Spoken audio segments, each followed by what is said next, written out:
This video is brought to you by TS4U IT Engineering Bootcamp.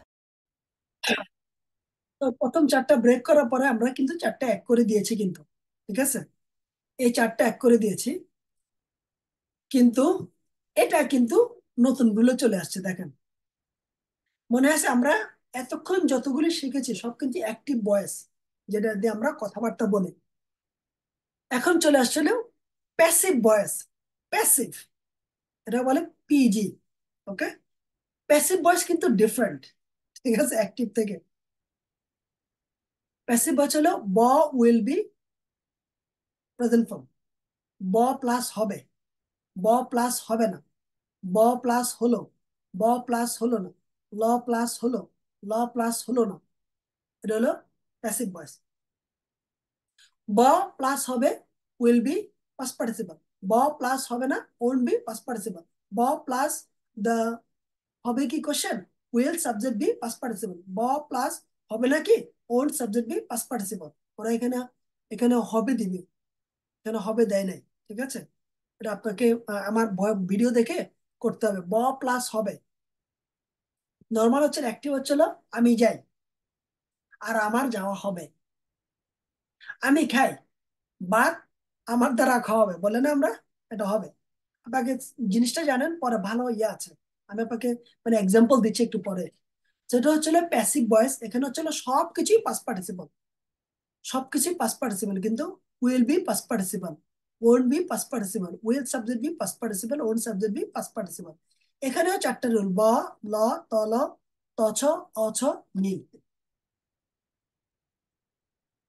ঠিক আছে এখানেও চারটা পাস্ট পার্টিসিপল এখানে যেখানে উইল এর সাথে বি পাস্ট পার্টিসিপল পরেরগুলি ফলো করেন সেম ওয়াজ আর পাস্ট পার্টিসিপল পরেরগুলি সেম কিন্তু তলের সাথে was being were being past participle পরেরগুলি same was being past participle were being past participle বাকিগুলি same am being is being are being past participle am not being is not being are not being past participle অথবা ain't being past participle isn't being past participle am is that subject being হবে sorry এখানে being হবে past participle তখন type করেছে তখন ভুল করেছে ঠিক আছে am is that subject being past participle এটা ভুল পুরোটাই এই যে এটা ভুল এটা ঠিক করছে ain't isn't aren't subject being past participle এটা তাদের টাইপও ছিল আর কি ঠিক এটা আর এটা সেম এখানে শুধু am is are হবে আর বাকিটা ঠিক থাকবে have been has been past participle ঠিক আছে আবার এটা ভুল অছ না হবে এটা ভুল করেছে নাই হবে আর কি এগুলি কিন্তু মানে আমার রুলটা জানতে হবে সামটাইম সেন্টেন্স পাওয়া খুব কঠিন আর কি সেন্টেন্সের বাংলা বানানো কঠিন আপনাকে এটা করতে হবে না এটা আমি বলে দিচ্ছি এটা করতে হবে না এটা আমরা খুব কম I have not being living here since I have not being I have not being খুব কমে সেন্টেন্স পাওয়া যায় আর কি এটা করতে হবে না এটা করতে হবে am is R past participle am not is not are not past participle অথবা ain't isn't aren't past participle am is R subject past participle ain't isn't aren't subject past participle but let's go to the any example আছে কিনা দেখি তো yes এখন আসছেন হলো এটা কিন্তু আপনাকে মুখস্থ করতে হবে বাই দ্য ওয়ে আমি বলি আপনি দেখেন ব প্লাস হবে উইল বি পাস্ট পার্টিসিপল ব প্লাস হবে না ওন্ট বি পাস্ট পার্টিসিপল ব সাবজেক্ট হবে কি ব প্লাস হবে will subject be past participle ব প্লাস হবে নাকি won't subject be past participle ল প্লাস হলো ওয়াজ আর পাস্ট পার্টিসিপল ল হলো না was and want past participle ল প্লাস হলো কি ওয়াজ আর সাবজেক্ট পাস্ট পার্টিসিপল ল প্লাস হলো নাকি was and want past participle subject past participle তল হইতেছিল ওয়াজ আর সাবজেক্ট বিং পাস্ট পার্টিসিপল তল হইতেছিল না wasn't weren't subject being past participle তল প্লাস হইতেছিল was were subject being past participle তল প্লাস হইতেছিল না wasn't weren't subject being past participle তজ তো the তছ প্লাস হইতেছে am is are the being past participle তছ প্লাস হইতেছে না ain't isn't aren't being past participle তছ তছ হইতেছে am is are subject being past participle তছ প্লাস হইতেছে নাকি the ain't isn't aren't the subject being past participle অচ plus অচ হয়েছে have have been has been past participle হয় নাই হয় নাই the have haven't hasn't been past participle, তারপর হলো অফ দ্য হয়েছে কি, সরি, দ্য অছ প্লাস হয়েছে কি, have has subject been past participle, the অছ প্লাস হয় নাই কি, দ্য হয়েছে নাই কি অথবা নাই কি, এটা হচ্ছে হলো haven't hasn't subject been past participle. তারপর হলো নীল হলো, নীল হয়, am is are past participle, নীল হলো না, ain't isn't aren't past participle, নীল প্লাস হলো কি, am is are subject past participle, নীল প্লাস হলো না কি, ain't isn't aren't subject past participle. হুহ, আমার তো মনে আছে। সো এটা এইভাবে করতে হবে। এটা আপনি এগুলি যাদেরকে করতে দেয় ওরা ভুল করে, ঠিক আছে, তারা করার পরে ভুল করে আর অনেক সময় টাইপও হয়, কিন্তু আমারটা যখন আপনি করবেন তখন কাজ হবে। আপনি যখন এটা করতে পারবেন তখন আপনার জিনিসটা এইভাবে হবে। দেখেন, সেন্টেন্স কিন্তু ভালো, এটা লেখা হইবে ইট উইল বি রিটেন, এটা লেখা হবে না ইট ওন্ট বি রিটেন, এটা এটা কি লেখা হবে, উইল ইট বি রিটেন, এটা কেন লেখা হবে, why will it be written, এটা কি লেখা হবে না ওন্ট ইট বি রিটেন, এটা কি লেখা হলো, এটা লেখা হইলো ইট ওয়াজ রিটেন, এটা লেখা হইলো না, দেখেন লস সাথে হলো না, ইট ওয়াজেন্ট রিটেন, এটা কি লেখা হয়েছিল, ওয়াজ ইট রিটেন, এটা কি লেখা হলো না, ওয়াজেন্ট ইট রিটেন, এটা কি লেখা হইতেছিল, এটা সরি, এটা লেখা হইতেছিল ইট ওয়াজ বিং রিটেন, এটা লেখা হইতেছিল না ইট ওয়াজেন্ট বিং রিটেন, এটা কি লেখা হইতেছিল, ওয়াজ ইট বিং রিটেন, এটা কি লেখা হইতেছিল না, ওয়াজেন্ট ইট বিং রিটেন।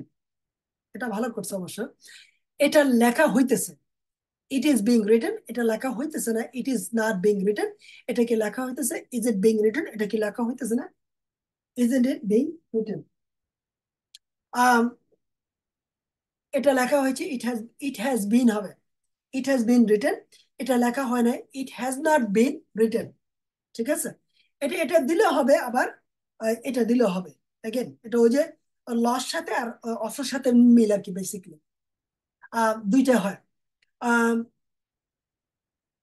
এটা কি লেখা হয়েছে, হ্যাজ ইট বিন রিটেন, এটা কি লেখা হয় না, ওয়াজেন্ট ইট রিটেন, কিন্তু এটা হবে হ্যাজন্ট ইট বিন রিটেন, এটা লেখা হয় ইট ইজ রিটেন, এটা লেখা হয় না ইট ইজ নট রিটেন, এটা কি লেখা, ইজ ইট রিটেন, এটা কি লেখা হয় না it isn't it written. That's it. আচ্ছা, এখন প্রশ্ন করতে এটা কোথায় ব্যবহার হয়, এটা যখন আমরা লিখি, আপনি যখন একটা স্টোরি লেখেন তখন এগুলি ব্যবহার হয়, জানেন। This house has been built 1951 when nobody lived in this house. দেখেন, অতীত নিয়ে কথা বলি। This house will be built by 2050. এই বাড়িটা 2050 সালের মধ্যে বিল্ড করা হবে। This house, the constitution was written 1971 after we got independent from Pakistan. দেখছেন, তাহলে কি আমরা যখন এই ধরনের কথাবার্তা বলি তখন পিজি লেখা হয় আর কি, মানে পিজি ব্যবহার করা হয়, ব্যবহার করা হয় না তা না, আপনি লেখা দেখলে বুঝবেন, কারণ আপনাকে যদি রুলটা না দিতাম তাহলে বলতাম ভাই এটা তো শেখার নাই, এই কারণে রুলটা দেওয়া হয়েছে, কিন্তু এটা আমরা বলি, এবার লেখার সময় ব্যবহার করি। আর যদি এটাকে আমরা যেটা পড়েছি, the rice will be eaten by me, মনে আছে, I ate rice, I will eat rice, আমাদেরকে শেখানো হয়েছে স্কুল থেকে rice will be eaten by me. আমি জানি না কেন শেখানো হলো, আপনারা শিখছেন কিনা জানি না, আমাকে এভাবে শেখানো হলো। বাট এগুলি মূল হচ্ছে হলো, this house was built 1951 when the British has moved in this area. They have they have controlled us, সে আমাদেরকে কন্ট্রোল করেছে, অথবা this region has been controlled by the British for 50 years. Then 1951, the people had started to fight with the British people, and the British also fought back. After 9 months of fighting, millions of people has died. British just has run away.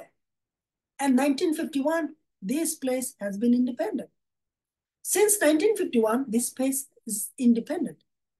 তাহলে দেখেন আমি কিন্তু কথাগুলি mix and match করে বলেছি, কিন্তু ব্রিটিশরা এখানে ছিল 50 বছর, মানুষ এখানে ছিল, পরে তারা তাদের সাথে ফাইট করেছে, ব্রিটিশরা তাদের কাছে ফাইট করেছে, মিলিয়ন অফ পিপল ডেড হয়েছে, তারপরে এই দেশটা অথবা এই জায়গাটা ইন্ডিপেন্ডেন্ট হয়েছে।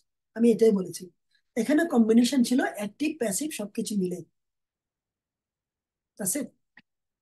সো এটা ইম্পর্টেন্ট, প্লিজ এটা মানে এটা ইয়া করবেন না, এটা কি বলে ইগনোর করবেন না। মনে রাখেন আমি কিন্তু আপনাকে 500 বার বলতে বলি না, 50 বার বলতে বলি নাই। আপনি যদি আমার ফান্ডামেন্টাল গুলি প্রথম মাসেরটা যদি ঠিকঠাক করে করেন, বাকিগুলি আপনার একদম ইজি গোয়িং এ যাবে। কিন্তু ওখানে যদি এদিক ওদিক করেন, কাজ হবে না। আগের কথা আগেই ভালো। ওটা প্র্যাকটিস আর কি, আর কিছুই না। Individual practice, individual practice. Okay, এগুলি ওই যে রুলস, আর ওগুলি হচ্ছে আপনার বার, বাতাস বওয়া, দ্য ব্লো, ব্লু ব্লোন, এটা আমরা যেভাবে বলি, চাইল্ড, চাইল্ড। আচ্ছা, আমরা অনেক সময় কিন্তু যখন ভার্ব বলি, ভার্বগুলি কিন্তু ইম্পর্টেন্ট। কমপ্লেক্স ভার্ব শিখতে যান না যখন ইংরেজি বলেন। ইংরেজি খুব ইংরেজি তারাই খুব ভালো বলে যারা নর্মাল ওয়ার্ডগুলি, নর্মাল ওয়ার্ড ব্যবহার করে। ইংরেজি বলার সময় বরাবরই নর্মাল ওয়ার্ড ব্যবহার করবেন, কখনোই কমপ্লেক্স ওয়ার্ড ব্যবহার করবেন না। তখন আপনার শ্রোতাদের যদি কষ্ট হয় শুনতে, ওরা কিন্তু এঙ্গেজ হবে না আপনার কথা। এবার বাংলা বলেন আর ইংরেজি বলেন, মানে স্বাবলম্বী ভাবে কথা বলবেন, ঠিক আছে? তারপরে কিছু ওয়ার্ড আছে যখন লিখতে যান, আর যখন সাইন্টিফিক্যাল লেখা হয়, যখন অফিসিয়াল ল্যাঙ্গুয়েজ, তখন আপনি কিছু ওয়ার্ড ব্যবহার করেন যেগুলি একটু অফিসিয়াল, একটু মানে মানে হিট করেন কনভারসেশনের মধ্যে আর কি, অথবা রিটেনের মধ্যে। কিন্তু এগুলি ঠিক আছে, এগুলি আপনি পড়তে পড়তে ঠিক হয়ে যাবে। Come came come, dig dug dug, do did done, I dug a house, I dug a home নামে একটা মানে গর্ত খনন করেছিলাম, right? The cow was crept, the cow was creeping, the cow was creeping, the man was creeping, মানে লোকটা হামাগুড়ি দিচ্ছিল, বলে না ওরা, তাই না?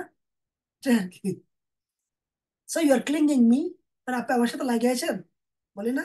এটাই আর কি। আপনার শুধু ভার্বের গুলিতে আপনার যথেষ্ট পরিমাণে যত সেন্টেন্স বানাবেন, তত বেশি প্রবলেম সলভ করছেন। কোনোভাবে মুখস্থ করার চেষ্টা করবেন না, তাহলে কিন্তু হবে না।